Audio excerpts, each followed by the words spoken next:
Bonjour, je m'appelle Martin Nicole, donc moi je suis chef de clinique à l'hôpital Lariboisière à Paris. Je remercie les organisateurs pour l'invitation et je vais vous parler de comment gérer en pratique une baisse de la fraction d'éjection ventriculaire gauche après un traitement par anthracycline. Je n'ai pas de conflit d'intérêt pour cette présentation. Alors, juste un petit rappel pour repréciser ce que sont exactement les anthracyclines, hein. Donc, c'est un traitement qui fait partie des agents intercalants, qui va inhiber la topoisomérase, qui va induire donc des lésions de l'ADN, bloquer la réplication et la transcription. Les principales indications cliniques, c'est le cancer du sein aujourd'hui et certaines hémopathies, notamment le lymphome.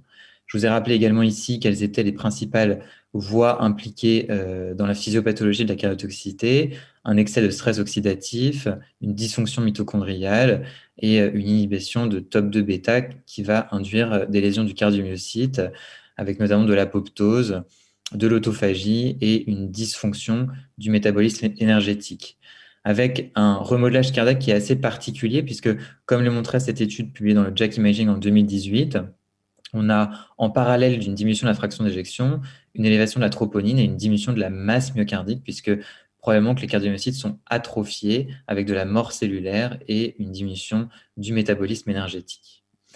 Alors, quelle est aujourd'hui la définition de la cardiotoxicité? Eh bien, c'est une diminution de plus de 10 points de la fraction d'éjection par rapport à la valeur baseline, avec une fraction d'éjection de moins de 50% et une altération du strain longitudinal global avec une diminution de 15%.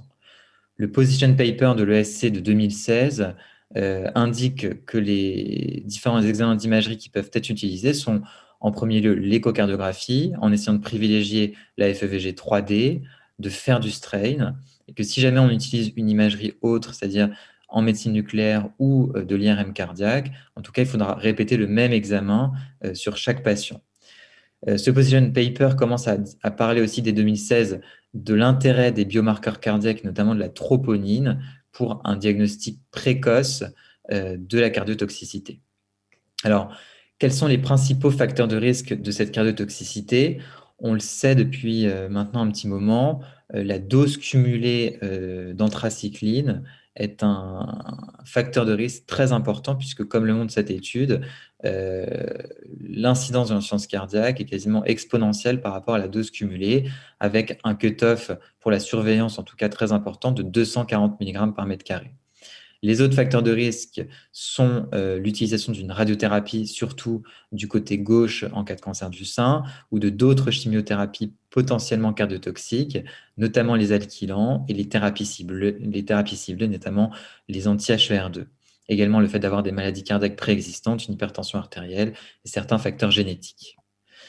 Alors, l'incidence exacte de la dysfonction ventriculaire gauche en cas d'utilisation des anthracyclines, ça va dépendre donc beaucoup de la dose cumulée, comme vous pouvez le voir ici.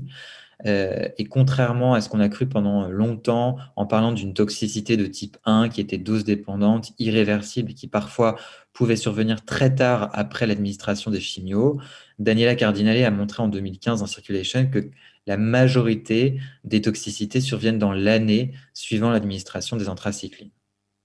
Alors, comment est-ce qu'on surveille en pratique les patients qui ont des anthracyclines? Eh bien, probablement que ça va dépendre du risque de cardiotoxicité initiale, qui va dépendre de plusieurs facteurs. En un, de l'âge du patient; en deux, des facteurs de risque cardiovasculaires et des doses des agents cardiotoxiques et la nature des agents cardiotoxiques. Globalement, quand on est un patient jeune qui n'a pas de facteur cardiovasculaire et qui va avoir une dose pas très importante d'anthracycline, on va devoir les surveiller par échocardiographie et biomarqueurs en baseline, puis ensuite après 240 mg par mètre carré, puis une échographie à 1 an et ensuite tous les 5 ans. Et on le fera de façon un petit peu plus rapprochée, notamment tous les 2 cycles lorsque le risque de cardiotoxicité initiale est plus important. Probablement que la cardiotoxicité aux anthracyclines est un véritable continuum entre une agression myocardique cellulaire qui pourrait se déceler avec certains biomarqueurs, la troponine, le NT-proBNP, de façon plus commune, mais également probablement qu'il y a d'autres biomarqueurs d'intérêt pour identifier précocement une cardiotoxicité.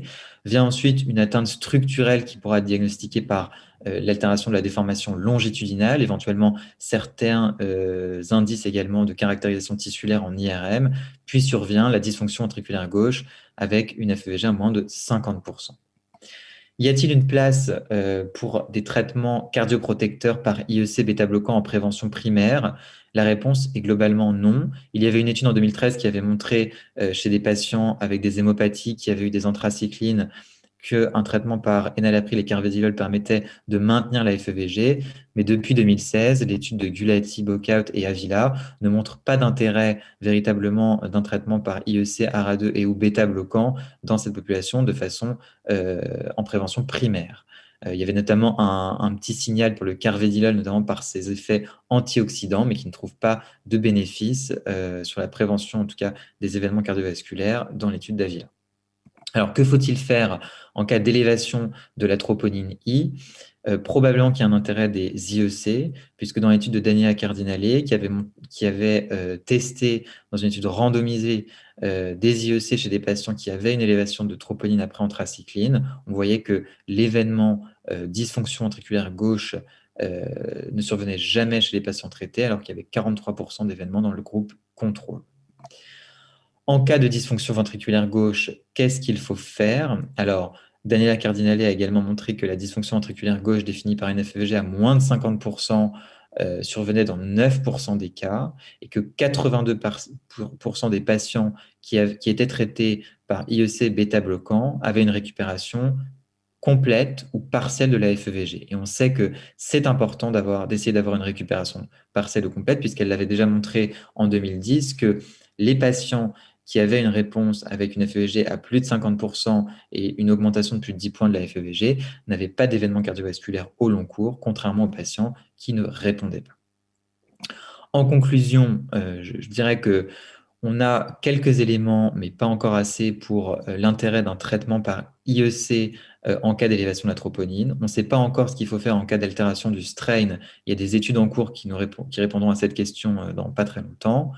En cas de dysfonction ventriculaire gauche asymptomatique définie par 10% de baisse de la FEVG et une FEVG à moins de 50%, il y a une indication pour IEC bêta-bloquant. Et évidemment, en cas de dysfonction ESG symptomatique, on utilise les médicaments comme recommandé par les sociétés savantes dans l'insuffisance cardiaque. Je vous remercie de votre attention. Bonjour, donc je vais maintenant vous parler de la conduite à tenir en cas de fibrillation atriale survenant chez un patient atteint de cancer. Donc, première chose à avoir à l'esprit, c'est que c'est un problème qui est multifactoriel et plusieurs choses peuvent conduire à la survenue d'une fibrillation atriale chez nos patients atteints de cancer. La première chose, c'est bien sûr le cancer en lui-même, qui par l'inflammation est associé à une augmentation de l'incidence de la fibrillation atriale, comme on peut le voir sur cette publication qui date de 2015, et indépendamment finalement de l'âge, de l'ethnie, du sexe ou de la présence ou pas de facteurs de risque cardiovasculaire, le fait d'avoir un cancer augmente la prévalence de survenue de fibrillation atriale. Donc il faudra bien l'avoir à l'esprit. Autre chose qui probablement joue un rôle et pour lequel on n'a pas de données définitives, c'est le type et la localisation du cancer.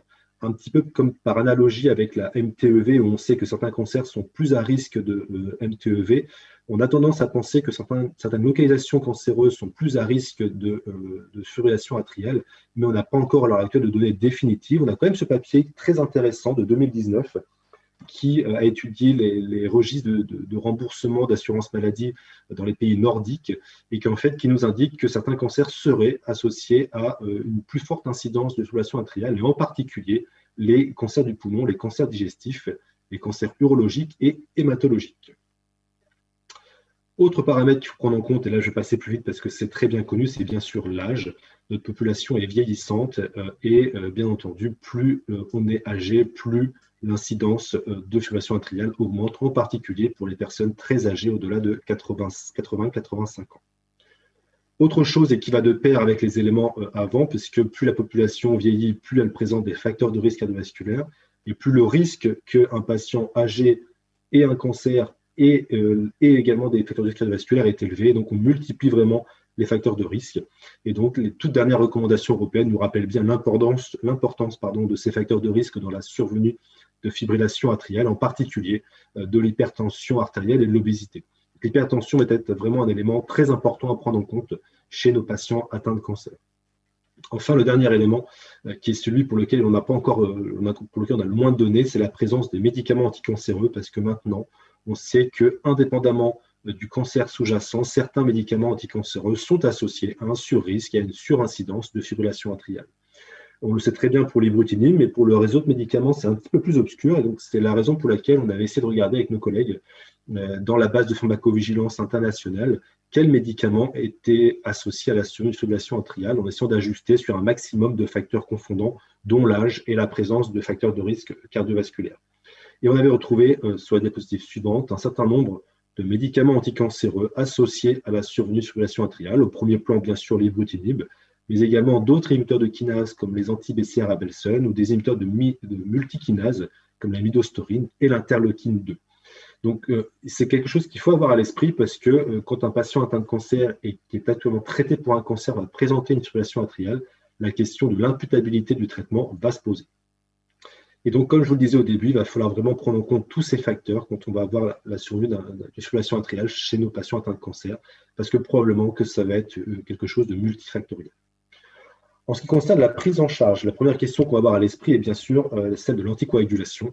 Et malheureusement, à l'heure actuelle, on n'a pas de score de risque, et en particulier le score CHA2DS2-VASc n'a jamais été validé chez les patients atteints de cancer et ne prend pas en compte cette notion de cancer. Donc, par défaut, on l'utilise quand même, mais il faut garder à l'esprit qu'il n'est probablement pas bon parce qu'il n'a jamais été étudié, ni même validé, et il ne prend pas en compte cette notion de cancer.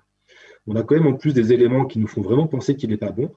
Ce papier, en fait, avait essayé de regarder la faculté du score CHA2DS2-VASc à prédire les accidents emboliques et regarder l'association entre score CHA2DS2-VASc et survenue d'accidents emboliques entre patients atteints de cancer ou patients qui n'ont pas de cancer.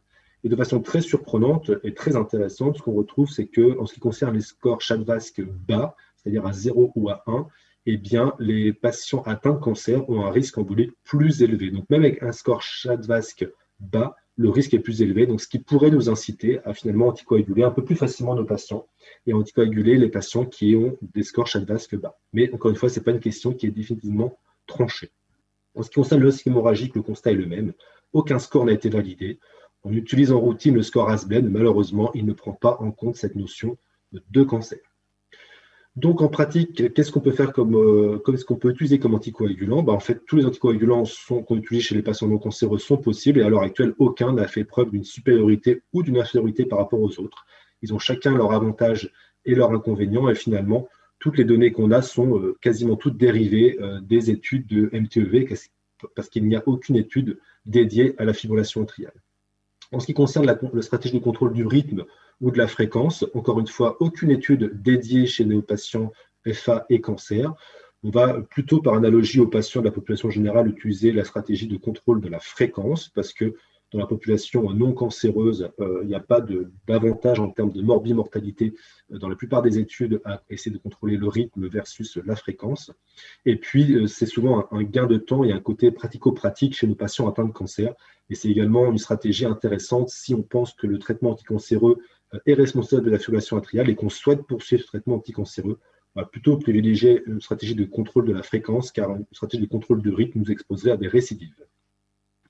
Vous pourrez retrouver toutes ces choses en fait dans des fiches d'aide à la prise en charge qui ont été publiées par le Cercle de cardio-oncologie de la Société française de cardio. Vous pouvez retrouver soit dans la référence de la publication, soit sur le site de nos collègues marseillais G-Médicaux. Avant-dernière question, est-ce qu'on doit interrompre le médicament anticancéreux quand on pense qu'il est imputable? La réponse est non. Dans la très grande majorité des cas, en fait, on va en parallèle continuer à traiter le cancer par le meilleur médicament qui existe et gérer la FA. Et le plus souvent, on s'en sort mieux comme ça et ça évite d'avoir une perte de chance sur le côté oncologique. Pour terminer, la question des interactions médicamenteuses, il va falloir être très vigilant. Comme vous pouvez le voir sur cette diapositive-là, on peut avoir de nombreuses interactions potentielles entre les médicaments cardiovasculaires et les médicaments anticancéreux. Et donc, raison pour laquelle on va plutôt privilégier la stratégie de contrôle de la fréquence avec les bêta-bloquants. Pour terminer, je vous rappelle simplement le congrès de cardio-oncologie qui a été déplacé du mois de décembre au mois de juin l'année prochaine à Marseille. Je vous remercie. Bonjour, je suis Stéphane Edéry, je suis cardiologue à l'hôpital Saint-Antoine. je m'occupe plus particulièrement de l'activité de cardio-oncologie au sein de l'unité de cardio-oncologie Sorbonne Université.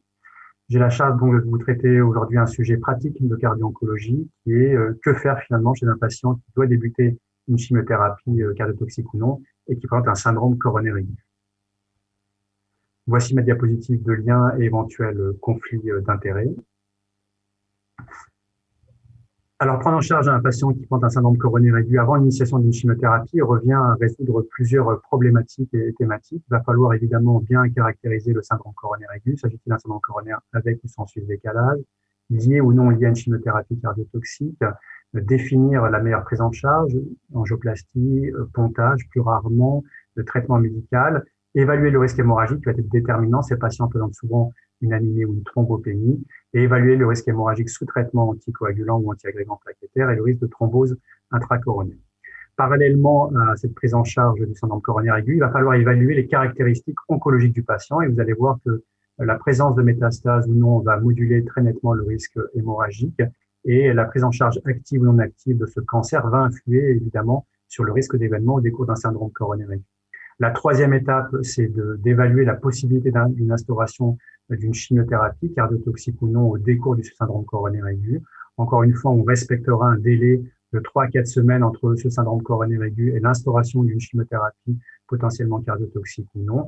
Et il faudra discuter avec l'équipe d'oncologie la contre-indication temporaire ou définitive en fonction des caractéristiques de la chimiothérapie et du syndrome coronaire aigu et éventuellement proposer le remplacement d'une chimiothérapie. Donc, vous voyez, la discussion est multiple, à la fois cardiologique et oncologique, centrée sur le patient et la prise en charge du patient.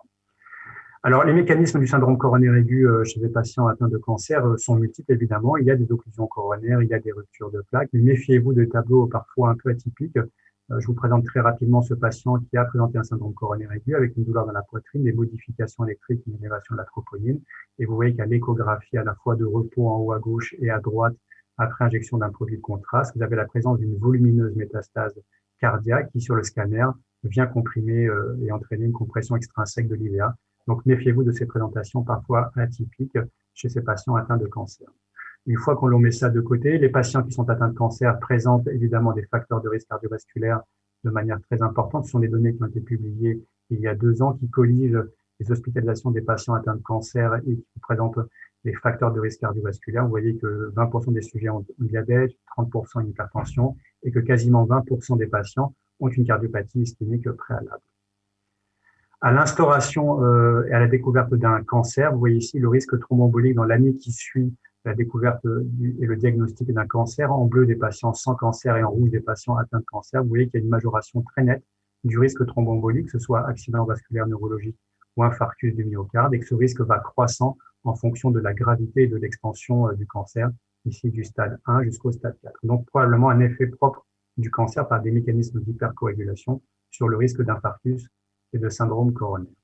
Évidemment, il existe certaines molécules qui sont cardiotoxiques. Je vous ai listé ici les 7 grandes familles qui sont à l'origine, qui peuvent être à l'origine d'un syndrome coronaire aigu. Évidemment, il faudra être très prudent au décours d'un syndrome coronaire aigu lorsque vous administrerez ce type de chimiothérapie potentiellement cardiotoxique et entraînant un risque majoré d'infarctus du myocarde.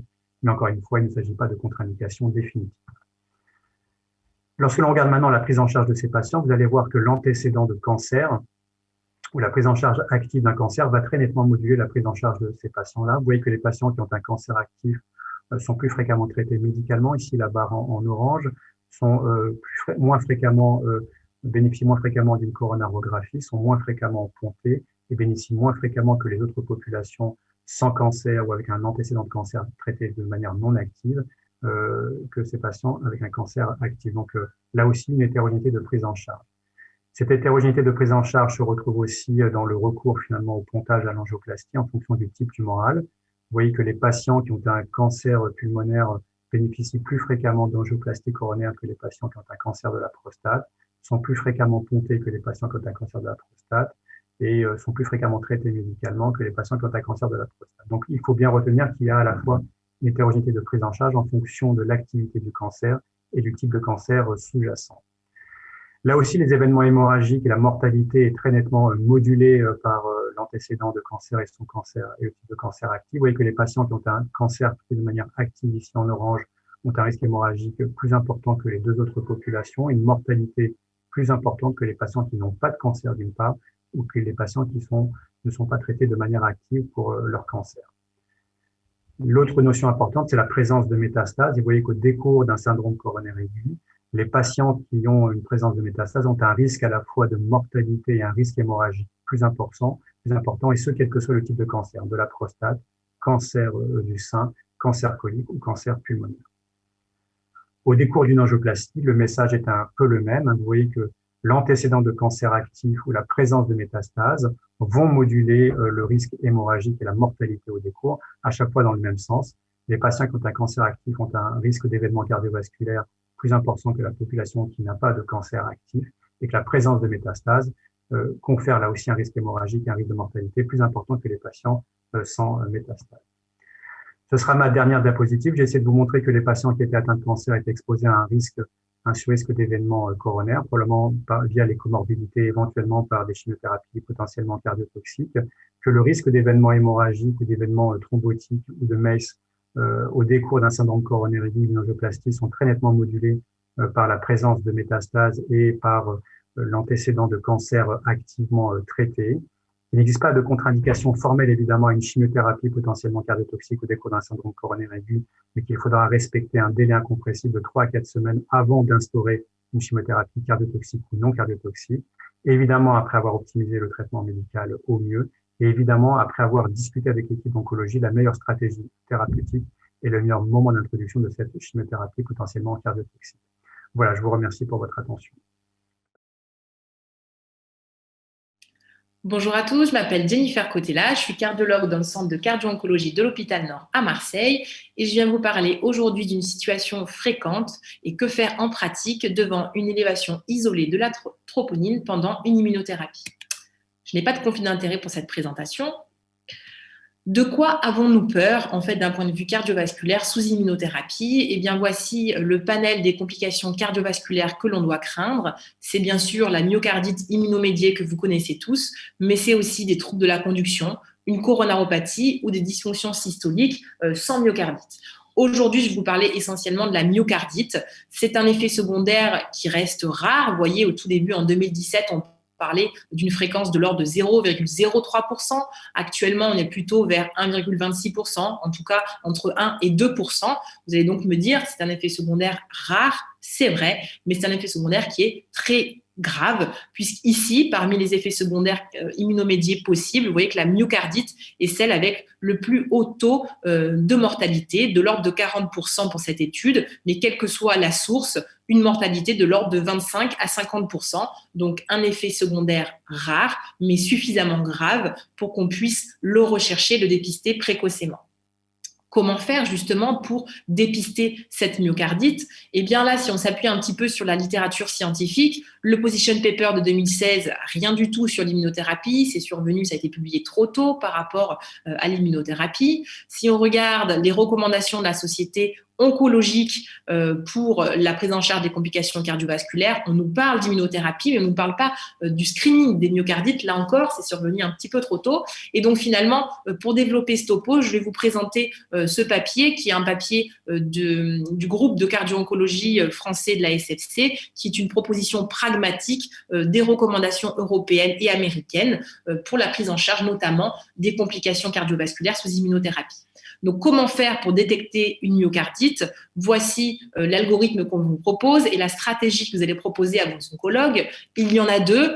L'idéal, ce serait celle-ci. Ce serait de faire un ECG et une troponine avant le début du traitement et de le réitérer 48 heures avant la réinjection des immunothérapies. Vous voyez, c'est avant, contrairement aux anthracyclines, pour dépister une myocardite débutante à chaque fois avant de réinjecter. La deuxième stratégie, qui est peut-être celle préférée par les oncologues parce que moins lourde, c'est de simplement évaluer le patient cliniquement pour rechercher les nouveaux symptômes ou signes cardiovasculaires qui pourraient faire suspecter une complication cardiovasculaire et de rechercher une modification de l'électrocardiogramme ou une élévation de la troponine en cas d'un autre effet secondaire immunomédié.